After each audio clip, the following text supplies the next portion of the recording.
Juan Manuel Brindisi, psicólogo de las selecciones nacionales, comunicador, eh, conferencista en temas tan sensibles como la salud mental, el alto rendimiento. eh, bueno, creo que se nos va a facilitar la entrevista con todo este palmarés. Juan Manuel Néstor Clivati soy, ¿qué tal? ¿Cómo estás? Qué gusto poder hablar con vos.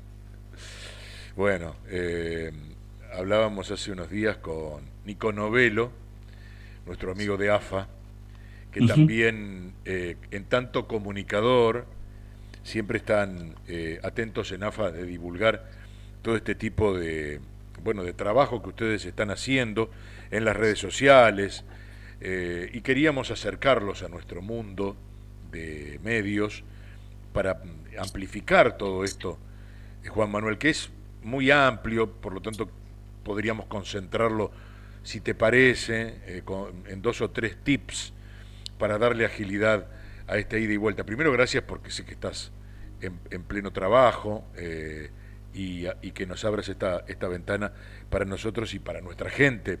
Es importante. Sobre todo porque la psicología en el fútbol ha ganado espacios en los últimos tiempos, ¿no? Y Néstor ha ganado cada vez más espacios. Eh, yo siempre pongo el ejemplo, cuando yo jugaba al fútbol, jugué de forma profesional, yo iba al psicólogo y trabajaba mis cuestiones psicoemocionales, yo en el vestuario no lo contaba. Sí, porque era mal visto. Es Claro, como, claro. ¿qué le pasa a este? Que no le alcanza con lo que hay, ¿no? Como que estaban esas cuestiones y hoy por hoy, afortunadamente, los jugadores y las jugadoras consultan a psicólogos y psicólogas como para poder trabajar tanto lo que tiene que ver con el aspecto psicológico dentro de la cancha, como también con sus cuestiones clínicas que son fuera de la cancha, ¿no? Y que muchas veces esas cuestiones de fuera se meten adentro de la cancha, aunque uno o una no lo quiera. Entonces, hoy es muchísimo más común poder hablar de esto y te diría que hubo como dos momentos importantísimos. Uno fue la pandemia, donde muchísimos malestares se proyectaron y se amplificaron muchísimo, ¿sí? Y después también cuando grandes referentes del deporte salieron a contar y a dar testimonio de que ellos trabajaban o habían trabajado con psicólogos y psicólogas para tratar diferentes temas, algunos temas que tenían que ver con la psicología deportiva y otros no, otros que tenían que ver con depresión, con ataques de pánico, con trastornos de la alimentación, con ideas suicidas, es decir, todo lo que pasa en la sociedad en general le sucede a un jugador de fútbol y a una jugadora, no importa el dinero que gane, no importa el lugar que gane, se tienen que enfrentar también con las mismas vicisitudes y las mismas coyunturas que todos los seres humanos en nuestra vida tenemos que enfrentarnos, tratarlos y darles solución. Espero que mis preguntas sean pertinentes, para ayudar a esa fluidez que tenés y esa capacidad para poder explicar algo que tiene que ser seriamente abordado. Y bueno, y tenés todo un reconocimiento dentro del ambiente.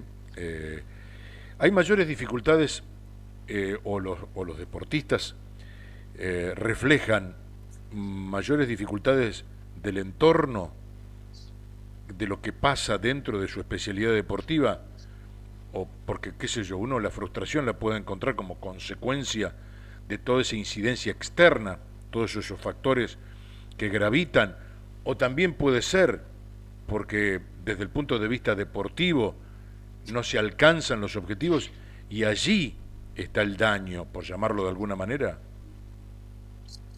Y tenés, te diría, etiologías o causas de diferentes lugares, podríamos decir, de diferentes campos de la subjetividad, cuestiones que están afuera de la cancha y que eclosionan adentro, eclosionan en un entrenamiento, eclosionan ahí, o también tenés a veces lo que se llaman las patologías del alto rendimiento. ¿No? Que Ujú, el propio alto claro. rendimiento, al estar todo el tiempo una persona bajo presión y bajo estrés, esto se cronifica y esto empieza a traer en algunas personas trastornos de ansiedad o puede disparar otros síntomas que tal vez no están tan relacionados con algo que pasa afuera, sino que son provocados a veces por la misma competencia o estados de inhibición cuando se pierden, no sé, varias finales seguidas, varios campeonatos, no se alcanzan los objetivos, se cambian los entrenadores con los que se había identificado muy fuertemente el grupo y el entrenador se tiene que ir.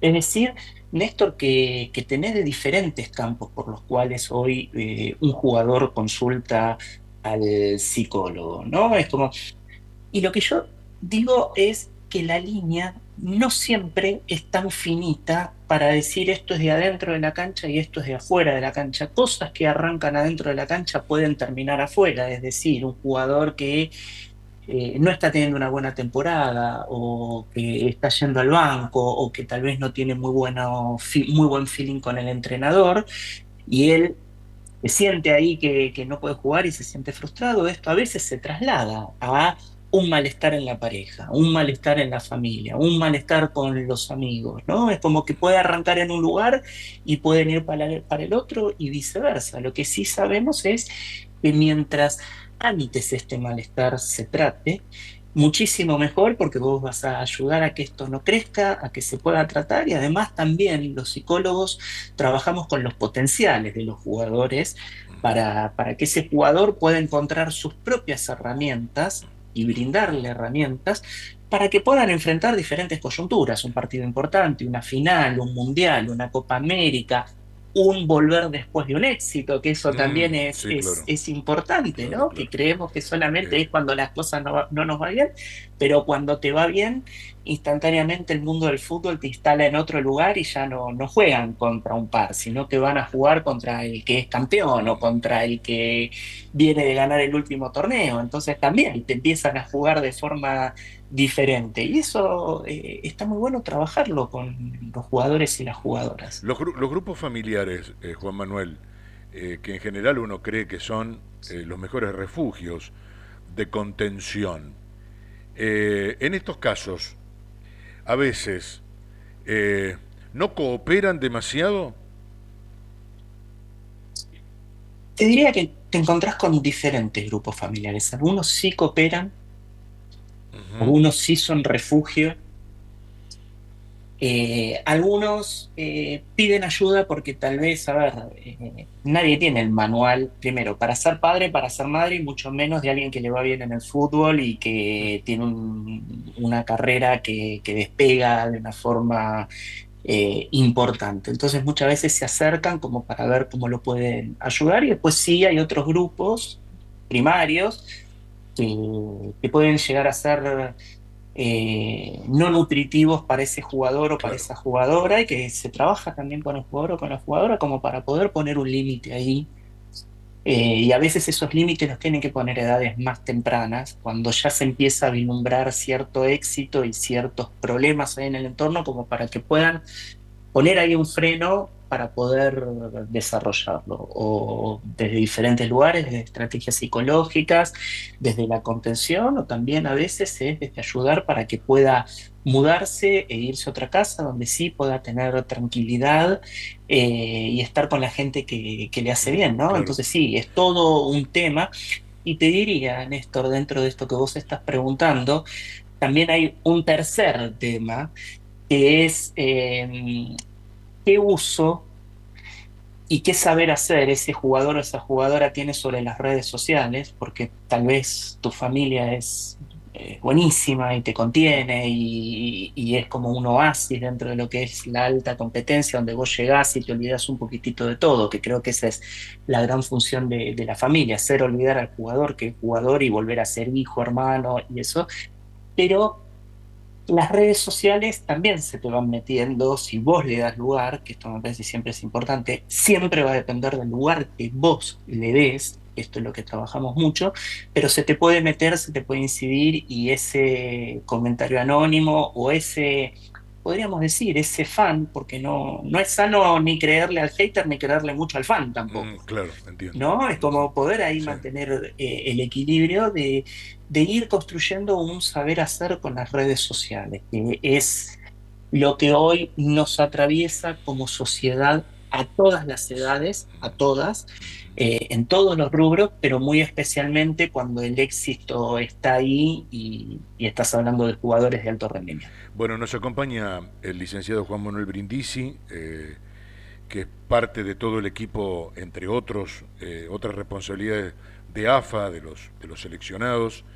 El caso Mastantuono, ¿da para explorar allí por las características poco frecuentes de un jugador que estuvo muy poco en el escenario profesional eh, y que rápidamente, como adolescente, dispara sus condiciones, el mercado, las cosas del fútbol de este tiempo a estar en el Real Madrid repleto de estrellas, de millones de dólares, es decir, tangibles hechos?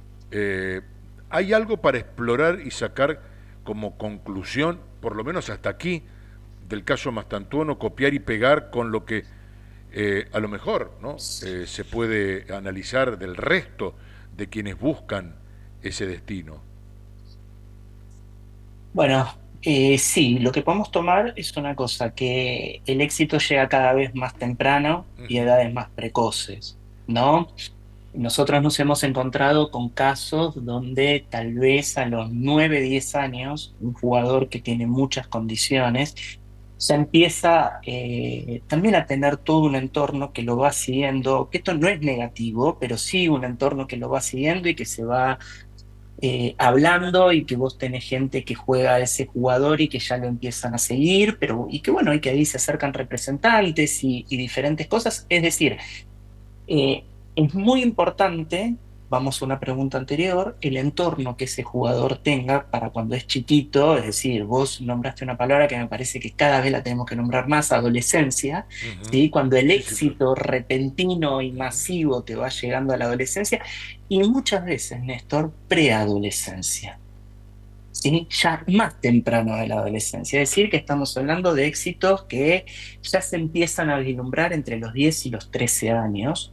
Entonces, ¿esto qué nos enseña? El rol de la familia, la contención de los formadores, que es muy importante, es cada vez más importante el trabajo de los formadores, y también que en las instituciones puedan trabajar con psicólogos y psicólogas, ¿sí? Como para poder brindarle, para a ese chico poder hablarle como un chico también.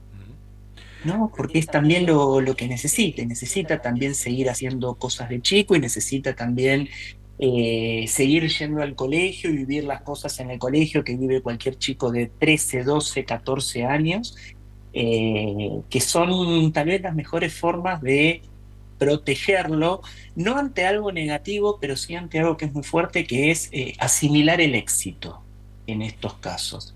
Bueno, después lo de Franco, lo que vos veías es que él tenía un nivel de madurez Ujú. muy grande, ¿sí? Que esta es otra palabra que también es importante volver a ponerla sobre la mesa, lo que tiene que ver con la madurez y un entorno que ayudó muchísimo, más unas tremendas condiciones y todo un último año y medio que hizo que terminó confirmando lo que se veía, ¿no?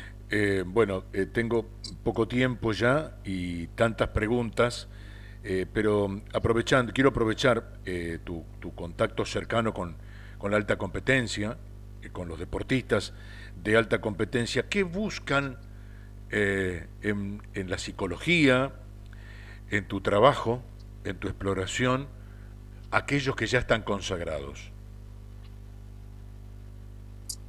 Mira, lo que vos te encontrás que más se busca, te diría como un ranking de dos, tres cosas que son los principales motivos de Ujú. consulta. Cuando están consagrados, pero tal vez se están encontrando ya una edad que son los 30 años, es que también ahí hay algo del final que se va acercando, ¿no? Ujú. Entonces, pero que no vienen con cuando yo me retire, a veces sí, sino con que el físico empiezan a ver que jugando contra chicos de 18 19 20 años, ya el cuerpo no es algo, la potencia del cuerpo, si bien está, no está tan fuerte como con estos chicos, entonces empiezan a ver qué le pasa con esto y cómo empiezan a encontrar variantes Vos fíjate que aquellos jugadores que después de los 30 años aprenden a jugar nuevamente, ¿a qué me refiero con esto? De acuerdo a las capacidades que potenciaron en esos años de carrera, van por ahí, no se quedan tanto en lo que no pueden, ¿sí? Sino que aprenden a jugar desde ahí. Tenés como relanzamientos de carreras que son fantásticos. Entonces ahí tenés uno, después hay todas cuestiones por fuera de la cancha, familiares, que tienen que ver con salud de seres queridos, con temas de pareja, con, que tal vez pueden ser consagrados, pero vivieron una transferencia y no pudieron adaptarse al nuevo lugar, que eso Claro, también es es muy verdad, importante. es verdad. Te diría que es determinante cómo ese club aloja y le resuelve ciertos problemas que son colegio de los chicos, cuentas bancarias, Ujú. casa para... No, también algo donde pueda alojar a la pareja o a la compañera que va para que pueda también hacer algo. Hoy los clubes que resuelven eso tienen un índice de, podríamos decir, de mayor inclusión de ese jugador a la nueva cultura y al nuevo idioma. Y después te diría que lo otro para lo que también recurre son para las lesiones. Cuando las lesiones empiezan a ser más recurrentes, para recuperarse, primero para ver si había algo psíquico que ellos estaban arrastrando y que pudo ser un factor coadyuvante para lesionarse, o si no, tal vez no, pero sí para ver cómo vuelven después de un ligamento cruzado, cómo vuelven después de una fractura, cómo vuelven después de tener muchas lesiones seguidas, que también empieza a ser muy frustrante. Te diría que son los tres motivos de consulta típicos de capaz personas que son más consagradas, más Mm. allá de que cada caso es singular e individual. ¿Cómo lo habrán resuelto las camadas, por ejemplo, como la de tu padre? Juan Manuel es hijo de Miguel, eh, y que ha sido un jugador absolutamente consagrado, de elite, pero que en aquel tiempo, 70, 80, no había todos estos recursos. Mm. ¿Qué Ujú. viviste vos en tu casa frente a la realidad de estar en una familia de un futbolista de la trascendencia de tu padre? Mira, te diría que la diferencia tenía que ver, bueno, hoy lo que han cambiado, lo que ha cambiado también al mundo en estos últimos 50 años, Néstor. Antes había unos ciertos códigos implícitos que se sabía cómo se tenía que manejar y cómo tenía que hacer la relación con los compañeros, con el entrenador, era todo mucho más rígido, pero era también muy orientador. ¿Sí? Cuando vos escuchás cómo resolvían algunos problemas, lo podían resolver de otra forma como se resuelven ahora, pero ellos lo podían hacer y había un culto a tener el cuero duro, Ujú. ¿sí? A Sí. soportar y tener el cuero duro. Hoy es diferente. Hoy los problemas sí se arreglan mucho más hablando, hoy sí se incorpora la figura del psicólogo, de la psicóloga. Hoy los entrenadores no lideran desde esos lugares, sino que lideran de una forma mucho más cercana y horizontal, porque los jugadores de la generación Z, que son los de ahora, no es lo mismo que la generación de hace 40 años atrás, que eran los baby boomers, ¿no? Como hoy se Claro. denomina las diferentes generaciones en las sociedades. Y también cómo se va manejando los vestuarios, cómo se va llevando adelante la relación entre ellos. Hoy no está la cultura del cuero duro y fuerte, sino es sentémonos, hablemoslo, o me siento mal y lo quiero decir. Que bueno, que son otras formas de poder tramitar el conflicto y los malestares que hace 50 o 60 años atrás. Gracias, Juan Manuel, por este contacto, incluso por eh, llevar a los medios y a las redes tu mensaje, y esta necesidad que nosotros también tenemos a partir de tu expertise, de poder llegar a un mundo infinito donde hay tantas necesidades de este tipo, ¿no? Porque este es un país muy futbolero que genera permanentemente, es una fábrica interminable, pero claro, esa fábrica produce jugadores de fútbol y en la cabeza de cada uno de ellos hay un mundo que explorar y que ir de alguna manera articulando, ¿no? Para que ese producto físico de talentos deportivos después termine en un todo mucho más equilibrado, más poderoso, ¿no? Efectivamente, efectivamente. Este país, entre otras cosas, entre muchas cosas, es conocido por la calidad de jugadores que sale y que produce, y también por ser el país de los psicólogos, y que estos mundos no se unían tanto, y que hoy estos mundos se están uniendo de la buena manera. Así que bienvenido sea eso, y bienvenido sea que gente como vos y desde los medios eh, den lugar para que podamos hablar de esto. Así que es un gusto, es un honor, y estamos a disposición para cuando quieras. Gracias, te mandamos un abrazo desde Rafaela. Gracias, Juan Manuel. Abrazo grande. Chau, chau. Chao, chao. Un lujo, un gustazo poder escuchar a Juan Manuel Brindisi